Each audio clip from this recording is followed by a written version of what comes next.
Matuto po agad mag-English gamit ang could plus phrasal verb. Ito po ang ating halimbawa. Ben, maaari mo ba paki-balik iyon pakiusap? Kapag in English po natin yan, Ben, could you bring it back, please? Isa pa pong halimbawa. Ben, maaari mo ba pakihanap iyon pakiusap?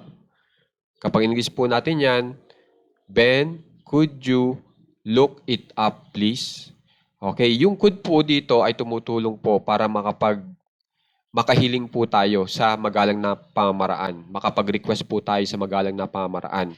Yung could po natin dito ay maaari plus paki. Okay?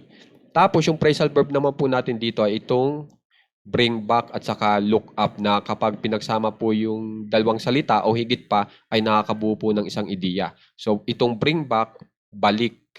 Tapos yung look up, hanap.